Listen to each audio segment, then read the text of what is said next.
Hello everyone, कैसे हैं आप सभी। मैं अर्पित धीमान, आपका मैथ्स टीचर। आज हम डिस्कस करने वाले हैं 10th क्लास का सिलेबस, जिसमें आपको पता चलेगा कि कौन से चैप्टर आपके न्यू होने वाले हैं और कौन से चैप्टर प्रीवियस क्लास से रिलेटेड होने वाले हैं।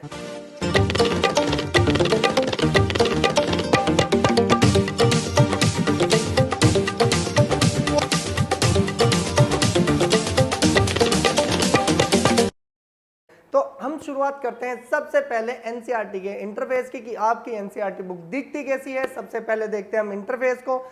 आपको बता दें कि आपकी एनसीईआरटी बुक होने वाली है ये, जो कि सीबीएसई बोर्ड करता है आपको रिकमेंड।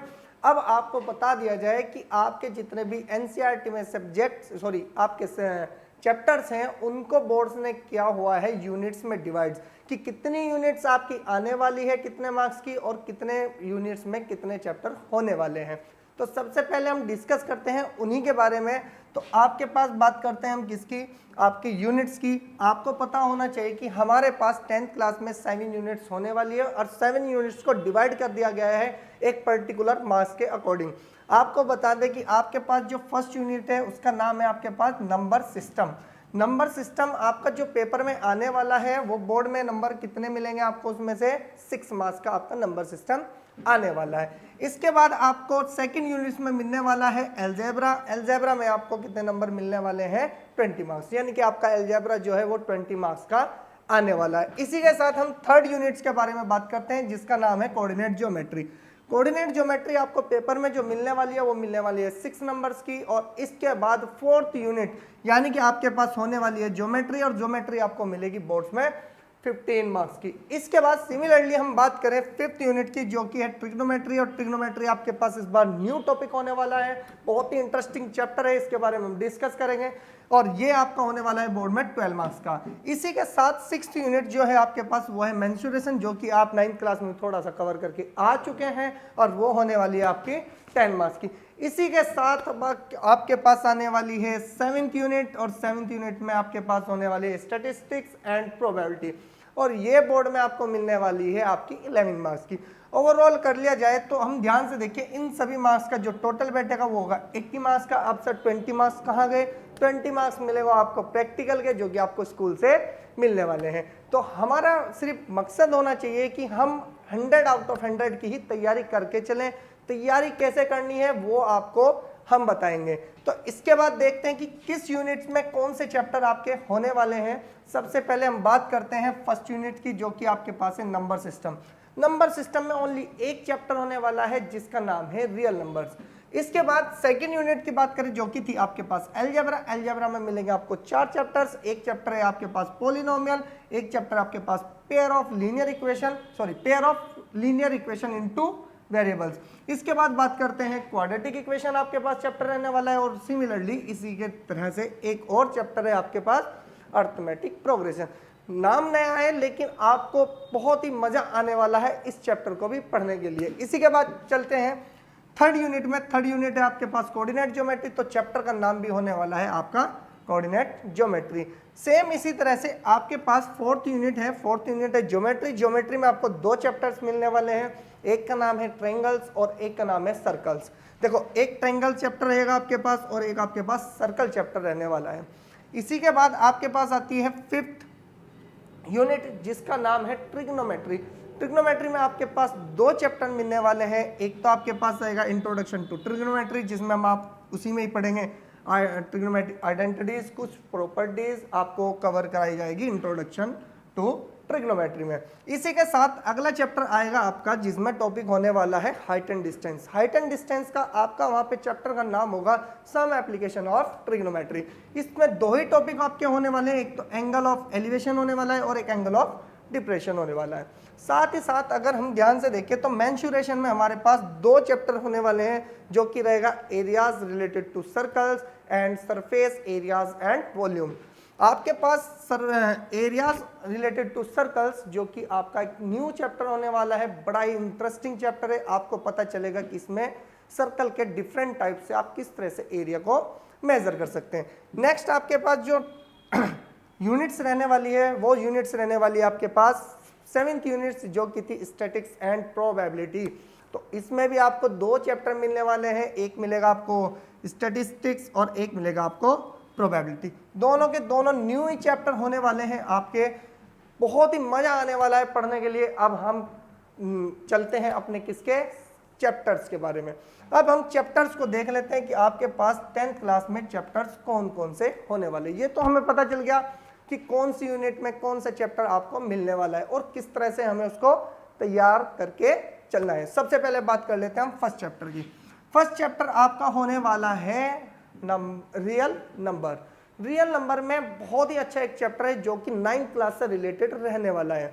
सबसे पहले आपको यह पता होगा कि इसमें कितने नंबर्स इन्वॉल्व रहते हैं और कौन कौन से ग्रुप में कौन से नंबर भी आपके आते हैं, ये सभी बताएगा आपका रियल नंबर्स, क्योंकि रियल नंबर्स ही एक सबसे बड़ा ग्रुप होने वाला है जिसमें सारे नंबर आपके आने वाले हैं। तो चैप्टर बहुत ही इंटरेस्टिंग रहने वाला है आपके लिए। नेक्स्ट चैप्टर है आपके पास पॉलिनोमियल। पॉलिनोमियल की बात करें तो नाम आपको बिल्कुल भी नया नहीं लग रहा होगा। क्यों? क्योंकि आपने इसको 9th क्लास में भी पढ़ के आ चुके हैं, क्योंकि आपको पता है कि 9th क्लास में आपने जितना पढ़ा था वो तो 10th में आना ही है। अब थोड़ा सा और अपग्रेड हो जाएगा, क्योंकि पॉलिनोमियल चैप्टर आपका बिल्कुल ही प्योरली न्यूमेरिकल रहने वाला है। बस थोड़ा बहुत प्रैक्टिकली आपकी जितनी भी रहेगी वो वर्ड प्रॉब्लम्स रहने वाली है। नेक्स्ट टॉपिक की बात करते हैं, pair of linear equation in 2 variables. नया चैप्टर नहीं है आपके लिए, क्योंकि आप इसे 9th क्लास में लीनियर इक्वेशन 2 वेरिएबल्स में पढ़ के आ चुके हैं, लेकिन अब इसका नाम चेंज हो गया है, वो हो गया है पेयर ऑफ लीनियर इक्वेशन। यानी कि एक की जगह अब आपको 2 इक्वेशन मिलेगी। दोनों इक्वेशन में क्या देखना होगा आपको कि सॉल्यूशंस कैसे फाइंड कर सकते हैं, डिफरेंट टाइप्स आपको सॉल्यूशन निकालने के लिए मेथड्स मिलने वाले हैं, और आपकी डेली लाइफ प्रॉपर्टीज भी इसमें इन्वॉल्व होने वाली है। तो चलते हैं अपने नेक्स्ट चैप्टर की साइड, और वो है आपका क्वाड्रेटिक इक्वेशन। क्वाड्रेटिक इक्वेशन एक आपका पॉलिनोमियल का एक टॉपिक है जो कि पॉलिनोमियल को ही किस में कन्वर्ट किया गया, इक्वेशन में किया गया। हम डिस्कस भी करेंगे वहां पर कि पॉलिनोमियल और इक्वेशन में क्या क्या डिफरेंस होता है, कि इक्वेशन क्या होती है, पॉलिनोमियल क्या होती है। तो सारा का सारा खेल आपका रहेगा नॉलेज के ऊपर, और वो बिल्ड करेंगे आप हमारे साथ। नेक्स्ट टॉपिक पे बात करते हैं, यानी कि नेक्स्ट चैप्टर आपका बात होने वाला है अर्थमेटिक प्रोग्रेशन। ये बिल्कुल ही नया चैप्टर है आपके लिए, सुनने में भी और समझने में भी, लेकिन आसान बहुत चैप्टर है। इसमें सिर्फ मैक्सिमम 3 फॉर्मूलाज आपके पूरे चैप्टर को कर देंगे कवर। और साथ ही साथ आपको बता दूं, ये चैप्टर आपका ऐसा चैप्टर होने वाला है जिसमें आपको पढ़ के आने वाला है बहुत ही मजा। तो नेक्स्ट चैप्टर की बात करते हैं। नेक्स्ट चैप्टर है आपके पास ट्रायंगल्स। ट्रायंगल्स आपको पता है कि 9th क्लास में भी आप इस ट्रायंगल्स को पढ़ के आ चुके हैं, क्योंकि आपने वहां पर सिर्फ क्या पढ़ा था कि ट्रायंगल्स की कुछ प्रॉपर्टीज। अब और प्रॉपर्टीज और थोड़ी सी और चेंजेस आपके ट्रायंगल को मिलने वाली हैं। अच्छा चैप्टर होने वाला है 9th क्लास का भी, इसमें बहुत सारा पार्ट आप यूज करने वाले हैं। तो फिर इसके बाद आपका चैप्टर मिलने वाला है कोऑर्डिनेट ज्योमेट्री।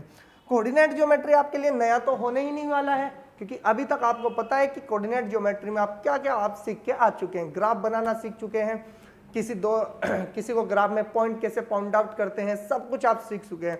लेकिन यहाँ पर अब आपको 2 पॉइंट के बीच की डिस्टेंस कैसे निकालनी है, वो पैरेलल है, कोलिनियर है, कैसे है वो पॉइंट, आपको ये भी निकाल के इसमें चलना पड़ेगा। नेक्स्ट टॉपिक आपके पास, यानी कि नेक्स्ट आपका जब चैप्टर रहने वाला है वो रहने वाला है इंट्रोडक्शन टू ट्रिग्नोमेट्री। ये चैप्टर आपके लिए सच में ही बहुत ही इंटरेस्टिंग होने वाला है।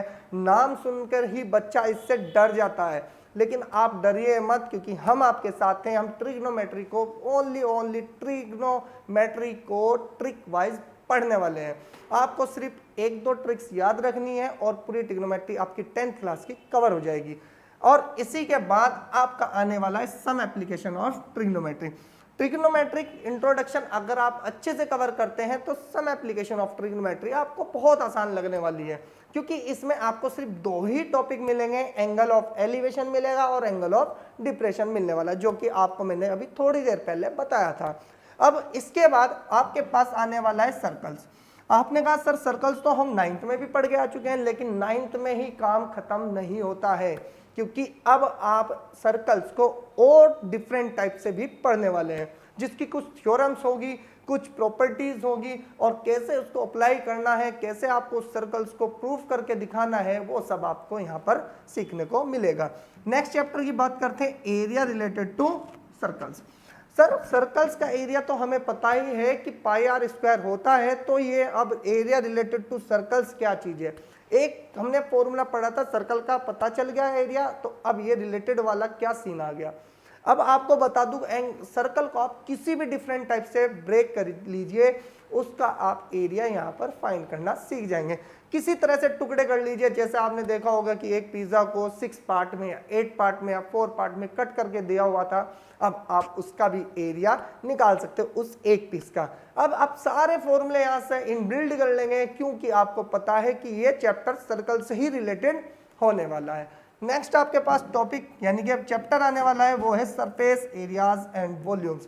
आपने 9th क्लास में बिल्कुल इसको अच्छे से पढ़ा होगा, आपको पता है कि आपने वहाँ पे 4-5 आपने प्रॉपर्टीज का भी यूज किया होगा, जैसे आपका क्यूबॉइड हो गया, क्यूब हो गया, सिलेंडर हो गया, कोन हो गया, और इट इज बहुत सारे ऐसे ग्राफ आपने सीखे होंगे जिसके आपने फॉर्मूले इसको किया होगा कवर, और वही फॉर्मूले आपने लगाए होंगे क्वेश्चंस में और आपने निकाला होगा उनका एरियाज एंड वॉल्यूम्स।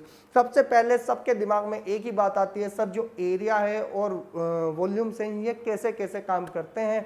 आपको मैं बता दूं, हमेशा 2D फिगर का एरिया निकाल सकते हैं आप, और 3D फिगर्स का आप क्या निकाल सकते हैं, कैपेसिटी निकाल सकते हैं। कैपेसिटी की आप ये कह सकते हैं कि 2D का तो सिर्फ सर एरिया ही फाइंड कर सकते हैं, 3D फिगर का हम एरिया भी फाइंड कर सकते हैं और उसकी कैपेसिटी भी फाइंड कर सकते हैं। कैपेसिटी का मतलब होता है वॉल्यूम्स, ठीक है। इसके बाद हमारे पास नेक्स्ट चैप्टर आता है स्टैटिक्स, जो कि एक आपके लिए अच्छा चैप्टर है। 9th में आप इसको कवर करके आए हैं मुझे पता है, लेकिन वहां पे पढ़कर आपका काम नहीं चलेगा, क्योंकि 9th क्लास का तो सारा कुछ आना ही है, लेकिन अब 10th क्लास में और अच्छा ये टॉपिक बनने वाला है, मजा आएगा करने में, क्योंकि सारा पार्ट हो गया आपका न्यूमेरिकल, और आपको पढ़ते पढ़ते पता चल जाएगा कि स्टैटिक्स हमारा इस डिपेंड पे काम आने वाला है। नेक्स्ट में चलते हैं, लास्ट टॉपिक है आपके पास प्रोबेबिलिटी, जो कि प्रोबेबिलिटी आपको पता है कि प्रोबेबिलिटी जो आपके पास चैप्टर है बिल्कुल नया होने वाला है। पहले 2 साल पहले ये 9th में भी था, लेकिन 9th से अब ये डिलीट हो चुका है, तो अब आप सिर्फ इसको पढ़ेंगे 10th में, और सिर्फ ध्यान रखना है आपको एक फॉर्मूला, ओनली एक फॉर्मूला पूरे चैप्टर को लगभग आपका कवर कर देगा। बस सिर्फ आपको प्रॉपर्टीज पता होनी चाहिए कि डाइस के बारे में, कि डाइस कैसे अपनी प्रॉपर्टी देता है, कॉइन कैसे प्रॉपर्टी देता है, और आपके पास जितने भी कार्ड्स हैं वो किस तरह से प्रॉपर्टी करते हैं। डेज का पता होना चाहिए, ईयर्स का पता होना चाहिए, उसी के अकॉर्डिंग आप क्या निकालेंगे, इसकी प्रोबेबिलिटी निकालेंगे। तो हमारे पास 10th क्लास का पूरे जो चैप्टर्स थे हमने उनका कर लिया है ओवरव्यूज। अब आपको टेंशन फ्री रहना है, क्योंकि आपको पता है कि तैयारी हमें किस लेवल की करके चलनी है और किस टॉपिक को किस तरह से आपको कवर करके चलना है, क्योंकि हमें पता है कि 9th क्लास और 10th क्लास में बहुत डिफरेंस होने वाला है, क्योंकि ये जो क्लास है आपकी, ये आपको एक पड़ाव देगी जिसमें आपको एक फ्यूचर इनबिल्ड करने का भी मौका मिलेगा। तो अब ध्यान से, आपको सब कुछ पता चल चुका है कि आपको करना क्या था, क्या होने वाला है, तो तैयारी धमाकेदार करनी है और साथ ही साथ अच्छे से इसको पढ़ना भी है। Okay students, thank you everyone, मिलते हैं नेक्स्ट वीडियो में।